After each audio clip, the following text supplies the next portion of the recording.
Welcome to Namita news.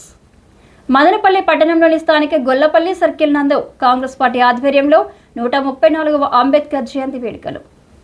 Annamayya జిల్లా Congress party మహిళా అధ్యక్షురాలు నిగర సుల్తానారెడ్డి ఆధ్వర్యంలో రాజ్యాంగ సృష్టికర్త బాబాసాహెబ్ అంబేద్కర్ జయంతి వేడుకల్లో అంబేద్కర్ సేవలను కొనియాడుతూ రాజ్యాంగంను కేవలం 2 సంవత్సరాల 11 నెలల 18 రోజులు రచించారని తెలియజేస్తూ ప్రతి ఒక్కరూ ఆయన బాటలో నడవాలని తెలిపారు.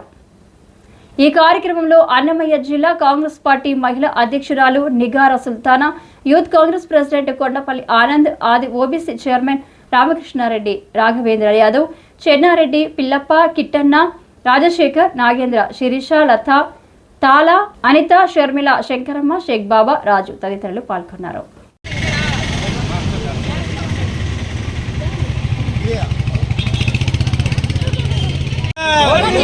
వర్ధిల్లాలి భారత రాజ్యాంగ, వర్ధిల్లాలి భారత రాజ్యాంగ, వర్ధిల్లాలి భారత రాజ్యాంగ. జోహార్ బాబాసాహెబ్ అంబేద్కర్, జోహార్ బాబాసాహెబ్ అంబేద్కర్, జోహార్ డాక్టర్ బిఆర్ అంబేద్కర్.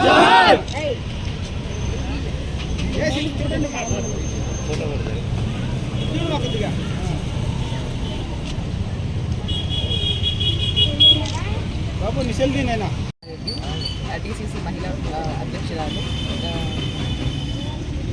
అన్నమయ్య జిల్లా.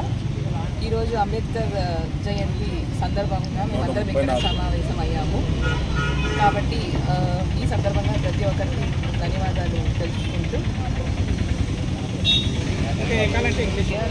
to talk something about Dr. B.R. Ambedkar, and we are glad that we have made this successful event on the occasion of Dr. B.R. Ambedkar's birthday. Thank you. రాజ్యాంగ నిర్మాత 134వ జయంతి సందర్భంగా మల్లెల పవన్ కుమార్ రెడ్డి ఆదేశాల పేరుకు ఆధ్వర్యంలో కాంగ్రెస్ పార్టీ తరఫున ఈరోజు ఘనంగా నివాళులు అర్పించడం జరుగుతుంది. అదేవిధంగా భారత రాజ్యాంగం అంటే సమానత్వం, స్వేచ్ఛ, అందరికీ సమానంగా రాసినాడు బాబాసాహెబ్ అంబేద్కర్. ఈ రోజుట్లో ఉండే అసమత కుళ్ళుతో ఈరోజు రాజ్యాంగాన్ని కూడా తూట్లు చేసే పరిస్థితుల్లో చాలా వరకు జరుగుతుంది. అదేవిధంగా భారత రాజ్యాంగం 2 సంవత్సరాల 11 నెలల 18 రోజులు ఆయన బాబాసాహెబ్ అంబేద్కర్ రాయడం కూడా జరిగింది. అదేవిధంగా ఈరోజు సెక్యులరిజం అంటే కాంగ్రెస్ పార్టీనే. కాంగ్రెస్ పార్టీలో బాబాసాహెబ్ అంబేద్కర్ తొలి న్యాయ శాఖ మంత్రిగా కూడా ఆయన పనిచేశాడు. అదేవిధంగా ఈరోజు ఎంతోమందికి ఉన్నత పదవులు కల్పించినా కూడా కాంగ్రెస్ పార్టీనే కల్పించిందని కూడా కోరుకుంటూ, అదేవిధంగా జై కాంగ్రెస్, జై జై కాంగ్రెస్.